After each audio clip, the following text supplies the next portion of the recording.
నాన్నా ధర్మరాజా, డబ్బులెందుకు?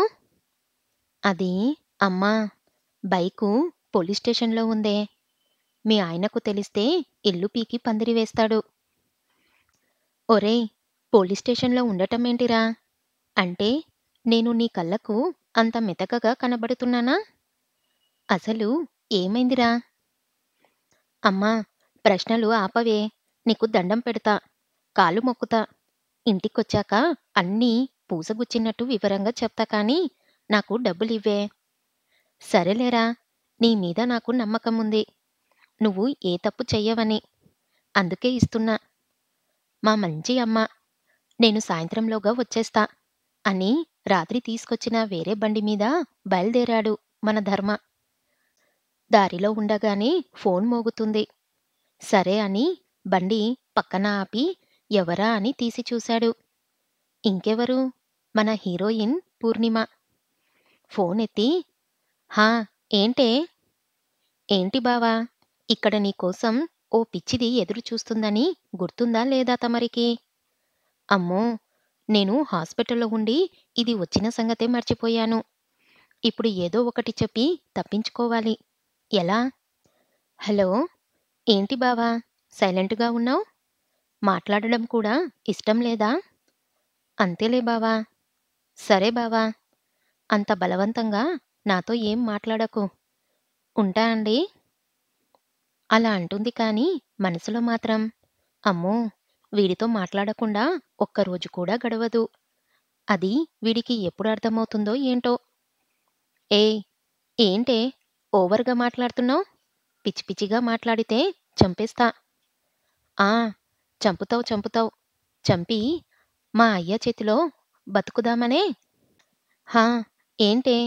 మీ అయ్య అవసరమైతే మీ అయ్యను కూడా అంటుండగానే హలో హలో అంతదాకా వస్తే నాలో ఉన్న అసలు పూర్ణిమను చూస్తావు. అప్పుడెప్పుడో ఎందుకు? ఇప్పుడు చెప్తున్నా విను. నీ అంతట నువ్వు నా దగ్గరకు వచ్చి నాతో మాట్లాడేంత వరకు మళ్ళీ నీకు ఫోన్ చేస్తే చూడు అంటూ ఫోన్ కట్ చేసింది. ఫోనైతే కట్ చేసింది కానీ ఎందుకో కళ్ళల్లో నుంచి వర్షం కురుస్తుంది. అంతేలే, ఇష్టమైన వాళ్ళతో గొడవ పడితే కన్నీళ్ళే వస్తాయి మరి. అయినా పూర్ణ నీకెందుకు అంత కోపం? బావ నీ మేనత్త కొడుకు. ఏదో మాట వరసకు నీ అయ్యను అంటే అంత ఫీలయిపోవాలా? అన్నది. వాళ్ళ మేనమామనేగా, నీకెందుకే అంత పౌరుషం? పైగా పెద్ద పెద్ద సవాళ్లు విరిసింది. ఇప్పుడేమో ఏడ్చుకుంటూ కూర్చుంది నంగనాచిలాగా అని తన అంతరాత్మ తిడుతుంటే, ఏయ్! నువ్వెవరు నన్ను అడగడానికి? నా బావ నా ఇష్టం. తిడతాను. అవసరమైతే కొడతాను. మధ్యలో నీకెందుకు? అచ్చా! నాకెందుకా? మీ బావ నువ్వు మాట్లాడతలేవు, నేనెందుకు మాట్లాడాలి అని మగ అహంకారం అడ్డొచ్చి దొరికిందే సందు అని వేరే దాన్ని తగులుకుంటే అప్పుడు తెలుస్తుందే నీకు. అంతరాత్మ అడిగిన ఆ ప్రశ్నకు కన్నీళ్లు వరదలై పారుతున్నాయి. అంతేనా? నేను అంత పెద్ద మాటలు ఏమన్నాను బావను? ఏదో నిన్ననగా వస్తే బావ కనీసం నన్ను చూడటానికి కూడా రాలేదన్న బాధలో నుంచి వచ్చిన కోపంతో అన్న మాటలవి. బావను అలా అన్నాననే కాని లోపల నా మనసు ఎంత బాధపడిందో నీకేం తెలుసు? లోపల ఉన్న నాకు కాక ఇంకెవరికి తెలుస్తుంది? ఏదేమైనా కాని తొందరపడ్డావు. అంతే అంటావా? ఇప్పుడేం చెయ్యమంటావు? నువ్వే ఏదో ఒక సలహా చెప్పు. నా సలహా అయితే మళ్ళీ ఇప్పుడే మీ బావకు ఓసారి కాల్ చేసి సారీ చెప్పు. హా! నేనెందుకు సారీ చెప్పాలి? తన కోసం వచ్చానని తెలిసి కూడా బావ రాకపోవడం బావ తప్పు. నేను ఇంత బాధపడుతుంటే కనీసం ఫోన్లోనైనా సరిగ్గా మాట్లాడక ఏదో పొడి పొడిగా సమాధానం చెబితే కోపం రాదా? కోపంలో ఏదో అన్నా. మరి దానికి కోపం వచ్చింది కదా! మళ్ళీ దానికి కాల్ చేస్తా అని కూడా లేదు. ఇప్పుడు నేను మళ్ళీ కాల్ చేస్తే దీనికి నాతో అవసరం అని బావ ముందు నేను చులకనవుతా. నేను చెయ్యను. నువ్వు వద్దు, నీ సలహా వద్దు. వెళ్ళిపో అని చెవులు మూసుకొని తల కిందికి వంచేశా. కాసేపటికి తల ఎత్తి చుట్టూ చూశా. ఎవ్వరూ లేరు. ఆకలేస్తుంది. బావ వస్తాడని ఎంతో ఆశతో కనీసం తిండి కూడా సరిగ్గా తినట్లేదు. నానమ్మ, నానమ్మ రా! అన్నం పెడదువు కాని. ఆకలేస్తుంది. వస్తున్నానే. కనీసం వడ్డించుకొని తినడం కూడా రాదు. అన్నీ అక్కడే ఉన్నాయి కదనే. నాకు వచ్చే ముసలిదానా, నీ చేతులతో పెడితే నేను తిన్న విషయం నీకు గుర్తుండి మళ్ళీ ఈ పిల్ల తిండి తినట్లేదు అని డప్పు చాటింపు వెయ్యవు. అందుకే నువ్వే పెట్టు. అబ్బో! చాల్లే సంబడం. వచ్చినప్పట్నుంచి చూస్తూనే ఉన్నా. ఏం తింటున్నావో, ఎంత తింటున్నావో. అబ్బా! భారతం పాడకుండా అన్నం పెట్టవే ముందు. పెట్టి గంట అయింది. తిను. ప్లేట్లో అన్నం పెట్టి ఉండేసరికి ఇంకా ఏం మాట్లాడకుండా తింటున్నా. పూర్ణ, ఎందుకే ముభావంగా ఉంటున్నావ్? ఏదో పోగొట్టుకున్న దానిలా? అమ్మో! ఈ ముసలిదానికి కూడా అర్థమైంది అని మనసులో అనుకొని, ఏం లేదు నానమ్మా, మామూలుగానే ఉన్నా. సరేలేవే, మీ వయసువారు ఎవరు లేరుగా ఇక్కడ చెప్పుకోడానికి? అదేం లేదు నానమ్మా. పూర్ణ, నువ్వు నవ్వితే అచ్చు మీ నాన్నలాగే ఉంటావే. నిన్ను చూస్తే నా కొడుకును చూసినట్టే ఉంటుంది. దూరంగా ఉన్నా మీ నాన్నని నీ నవ్వు మొహంలో చూసుకుంటానే తల్లి. నానమ్మ అలా అనేసరికి ఏడుపొచ్చింది. నానమ్మ, నాకు తెలిసే నీ కొడుకంటే నీకు ఎంత ఇష్టమో. అందుకేగా మా డాడీ కూడా నిన్ను చూసి రమ్మని నన్ను ఇక్కడికి పంపించేది. మనసులో మాత్రం నిన్ను చూసినట్టు ఉంటది, బావతో సమయం గడిపినట్టు ఉంటది అని. కాని ఈ బావ ఏంటో నన్ను కావాలని దూరం పెడుతున్నాడా ఏంటి? అమ్మో! దేని మాయలోనైనా పడలేదుగా నా బావ? ఇంతకు ముందు నన్నెప్పుడూ ఇంతలా అవాయిడ్ చెయ్యలేదు. నేనొచ్చాను అంటే చాలు ఎగేసుకొని అన్ని పనులు వదిలిపెట్టుకొని మరీ ఆగమేఘాల మీద ఇక్కడ వాలేవాడు. ఈసారి నేను వచ్చి 2 రోజులయ్యింది. ఇంకా రాలేదు. ఏమై ఉంటుంది అని గోడకు తల ఆంచి అలాగే ఆలోచిస్తున్నా. పోయిన సెలవులకనుకుంటా. నేను ఇంటి దగ్గర్నుంచి బయలుదేరే ముందు మెసేజ్ పెడితే నేనొచ్చే వరకు బస్టాప్‌లో ఎదురు చూస్తూ కూర్చున్నాడు. బావని చూసి దారిన పోయే వాళ్ళందరూ, ఏంటిరా ధర్మ, నీ పెళ్ళాం వస్తున్నదా? బస్టాప్ దగ్గర కావలి కూసున్నావ్ అంటుంటే బావ మనసులో నవ్వుకొని పైకి మాత్రం అదేం లేదు బాబాయ్ అంటూ కవర్ చేసేవాడు. నేను బస్సు దిగగానే ఆ కళ్ళల్లో 1000 బల్బుల వెలుగు కనిపించేది. రావే, ప్రయాణం బాగా జరిగిందా? ఏంటే బక్కగా అవుతున్నావ్? ఏం లే బావా. ఏంటే ఏం లేదంటావేంటి? చూడు, ఈ నడుము పిడికెనంత అని నొక్కి చెప్పేసరికి ఉఫ్ బావా, ఇది రోడు. నీకు సిగ్గు లేదా? ఎక్కడ పడితే అక్కడ చెయ్యి వేస్తావ్? ఏంటే చెయ్యి వేయకూడదా? అయితే ఇంటికి వెళ్ళాక కాలు వేస్తా. పదవే అంటూ బైక్ మీద ఎక్కించుకొని ఇంటికి తీసుకెళ్లే దారిలో నన్ను మాటల్లో పెట్టేసి నా చేతులు తన నడుము చుట్టూ వేయించుకొని మాటిమాటికి టచ్ చేసేవాడు. అలా టచ్ చేస్తుంటే నా నరాలు జివ్వుమనేవి. ఏంటే ఏం మాట్లాడలేదు? ఏదో ఒకటి చెప్పు. ఏం చెప్పాలి బావా? నాకు లోపల ఏదో అవుతుంది. ఏమవుతుందే? ఛీ! పో బావా! ఎలా చెప్పాలి? ఆహా! సిగ్గుపడుతుంటే ఎంత ముద్దొస్తున్నావు బంగారం అంటూ నా ఫేస్‌ని దగ్గరికి లాక్కొని చేతితో టచ్ చేసి ముద్దిచ్చేవాడు. బావా! రోడ్డు మీద ఏంటి నీ వేషాలు? ముందు చూసి బండి నడుపు. లేకుంటే బండి అదుపు తప్పి ఇద్దరం ఎగిరి పొలంలో పడతాం. పడితే పడదాంలేవే. పొలంలో పడి తడిచిన నీ ఒళ్ళుని నీళ్ల పంపు దగ్గరికి తీసుకెళ్ళి నేనే కడుగుతా. బావా! నాకు చేతులున్నాయి. నేనే కడుక్కుంటాలే. నీకు చేతులున్నాయని నాకు కూడా తెలిసే. కానీ నీ ఒళ్ళు తాకే ఛాన్స్ నేనెందుకు వదులుకుంటా? ఛీ! సిగ్గులేదు బావా!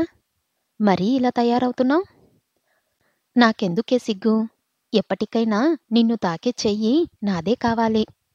నిన్ను తడిమి నిమిరి హత్తుకొని ఓ ఓ ఓ ఆగాగు. చాలు. అవన్నీ తర్వాత. ఊహల్లో తేలింది చాలు. బండ ఆపు అని ఇంటికి కొంచెం దూరంలోనే బండి ఆపి నన్ను దించేసి వెళ్ళేవాడు. మళ్ళీ రాత్రికి ఏదో ఒక వంకతో వాళ్ళ అమ్మమ్మ వాళ్ళింటికి వచ్చి కళ్ళతోనే నన్ను వెతుకుతూ నేను కనపడగానే ఎవర్లేనిది చూసి వెనకగా వచ్చి నన్ను హత్తుకొని ఏంటి బంగారం తిన్నావా అంటూ ముచ్చట్లాడేవాడు.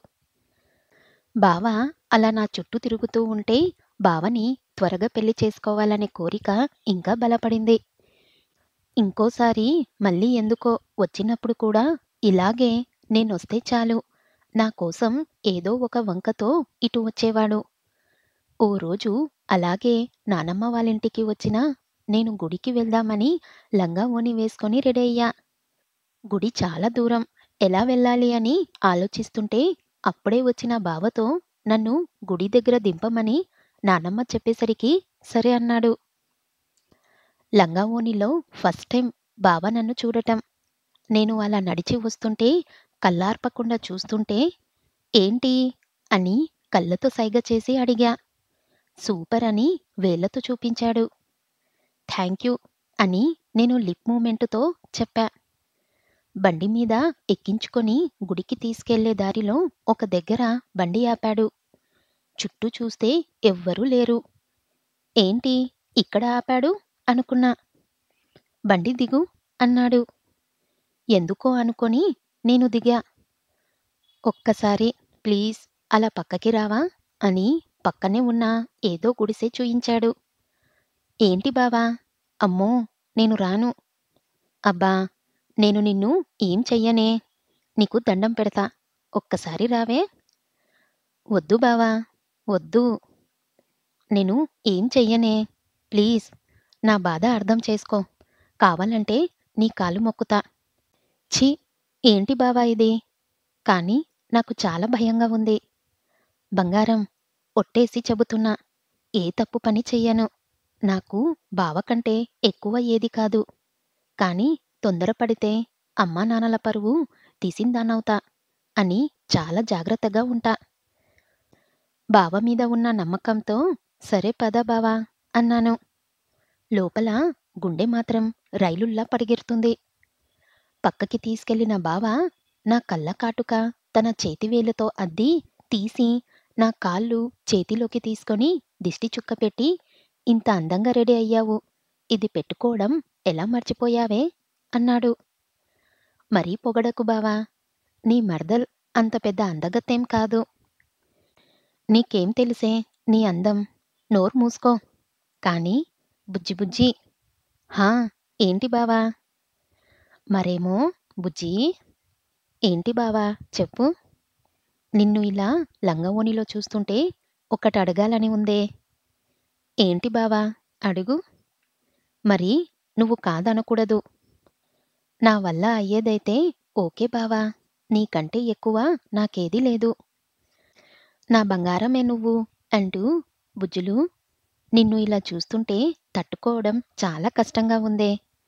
ప్లీజే ఒక్క ముద్దు ఒకే ఒకటి ప్లీజ్. ఏంటి అసలేమనుకుంటున్నావు బావా నువ్వు. నీ కళ్ళకు నేను ఎలా కనబడుతున్నా. బుజ్జి నీకు దండం పెడతానే కాదనకే. బావ అలా బ్రతిమాలతుంటే లోపల ఎంత సంతోషంగా ఉందో మాటల్లో చెప్పలేను. ఎందుకంటే నన్ను దగ్గరకు లాక్కొని ముద్దు పెట్టినా నేను ఏం చెయ్యలేను. కానీ బావ నా అనుమతి కోసం నన్ను అడుగుతుంటే అది కూడా చిన్నపిల్లాడిలా రిక్వెస్ట్ చేస్తుంటే లోపల ఎంజాయ్ చేస్తున్నా. నీకు ఇష్టం లేనట్టుంది. నిన్ను ఇబ్బంది పెట్టను పదా వెళ్దాం అన్నాడు బావ. బావా అదేం లేదు నీ ఇష్టం. నిజంగానా బంగారం. "హుం, మళ్ళీ అలగవు కదా. "ఉహుం, సరే అని కళ్ళు మూసుకొని నిల్చున్నా. బావ తన రెండు చేతులతో నా ఫేస్ పట్టుకొని కళ్ళ మీద ఉఫ్ మని ఊదాడు. నేను కళ్ళు తెరిచా. బంగారు చాలా బాగున్నావు అని నుదిటి మీద ముద్దు పెట్టి థ్యాంక్ యూ పద. బావకు నేనంటే ఎంత ఇష్టమా అని బావ వెనకే అడుగులు వేస్తూ లోపల పాట చేస్తున్నా. నీ జతగా నేనుండాలి నీ ఎదలో నేనుండాలి నీ కథగా నేనే మారాలి. నీ నీడై నేనే నడవాలి. నీ నిజమై నేను నిలవాలి. నీ ఊపిరి నేనే కావాలి. ఆ పాడేదేదో బయటకు పాడవే, నేను కూడా వింటా. ఏం పాట బావా? ఏ దొంగ, నాకు వినబడుతుంది. మాట మార్చకు. సర్లే బావా, ముందు పోనీ. హా, వెళ్తున్నా కదనే. గుడికి రీచ్ అయ్యాక నేను వెళ్తానే. దర్శనం అయ్యాక కాల్ చేయి. ఇటు దగ్గరలో ఉంటే వస్తా. అదేంటి బావా, స్నానం చేసి రెడీగానే ఉన్నావు కదా, నువ్వు రావచ్చు కదా. నాకు వేరే పని ఉందిలేవే, నువ్వు వెళ్ళు. సరే బావా అని లోనికి వెళ్ళిన. గుడి చుట్టూ 108 ప్రదక్షిణాలు చేస్తా అని మొక్కుకున్నా. నేను గుడి చుట్టూ తిరుగుతూ ఉంటే ఎక్కడ్నుంచి వచ్చారో 2 పోకిరి వెధవలు గుడి అన్న ఇంగిత జ్ఞానం కూడా లేకుండా నా వెనకే వస్తూ ఏదేదో అంటున్నారు. నేను చుట్టూ చూస్తున్నా. ఎక్కువ జనాలు లేరు. ఊరికి దూరంగా ఉన్న గుడి కావడం వల్ల చాలా తక్కువ మంది ఉన్నారు. నాకు ఎందుకో లోపల చాలా భయంగా ఉంది. పల్లెటూరు పట్నం అని తేడా లేదు అమ్మాయిల్ని ఏడిపించడానికి. వాళ్ళు నా వెనకే నడుస్తూ విజిల్ వేస్తున్నారు. నాకు లోపల దడగా ఉంది. నేను వడివడిగా అడుగులు వేస్తూ ప్రదక్షిణాలు చేస్తున్నా. దేవుడా, ఏంటయ్యా ఇది? మనస్ఫూర్తిగా నీ నామస్మరణ చెయ్యలేకపోతున్నా. కాపాడు తండ్రి అని వేడుకున్నా. ఇలా దండం పెట్టుకొని అలా చూశానో లేదో, ఎదురుగా నా బావ నవ్వుతూ నన్నే చూస్తున్నాడు. బావను చూడగానే కొండంత ధైర్యం గుండె నిండా వచ్చింది. హమ్మయ్య అనుకొని ప్రశాంతంగా ప్రదక్షిణాలు చేస్తున్నా. వెనక ఎవ్వరూ లేరు. ఇప్పటిదాకా నా వెనకే తిరిగారు. ఇప్పుడు ఎక్కడ మాయమైపోయారబ్బా వీళ్ళు? ఏమోలే, నాకెందుకు అనుకొని పూర్తి చేసుకొని అర్చన చేయించి దేవుడి దీవెనలు, పంతులు ఇచ్చిన ఆశీర్వాదాలు అందుకొని బావ దగ్గరకు వచ్చి కూర్చున్నా. ఏంటి బావా, వెళ్తా అన్నావ్? మళ్ళీ ఎందుకు వచ్చావ్? ఏం లేదు, పని పెండింగ్ పడింది. ఇంతకీ ఏం పని మీద వెళ్ళావు బావా? అదేనే, వరి కోత మిషన్ కోసం వెళ్ళినా. వేరే పొలం ఒప్పుకున్నాడంట. రేపు వస్తా అని ఫోన్ చేసి అన్నాడు. అందుకే మళ్ళీ ఇటు వచ్చా. సరే బావా, ప్రసాదం తీసుకోమని బావకిచ్చా. ఇద్దరం తింటుండగానే ఎవరో ఒక అమ్మాయి వచ్చి బావకు దగ్గరగా కూర్చొని, ఏంటి ధర్మ, ఎలా ఉన్నావ్ అంది. అది బావను అలా పిలవడం, బావ పక్కన కూర్చొని మాట్లాడటం నాకస్సలు నచ్చలేదు. హే, నువ్వా? ఏంటి ఇలా సడన్గా? నేను బానే ఉన్నా. వసు, నువ్వెలా ఉన్నావ్ అసలు? మా ఊరి వైపే రావట్లేదు. ఏం చేస్తున్నావ్? ఎక్కడుంటున్నావ్? నేను సిటీలో ఉంటున్నా ధర్మ. జాబ్ చేస్తున్నా. నిన్నే వచ్చా ఇంటికి అంటూ ఏదో మాట్లాడుకుంటున్నారు. వసు అంట వసు. అంత చనువు ఏంటో. అయినా ఎవత్తిది? నాకు లోపల మామూలుగా కాలుతలేదు. మధ్యలో నేనొక్కదాన్ని ఉన్నా అనే సంగతే మర్చిపోయి మరీ మాట్లాడుకుంటున్నారు. వాళ్ళ మాటల్ని ఆపేయాలని, బావా, నేను వెళ్తున్నా.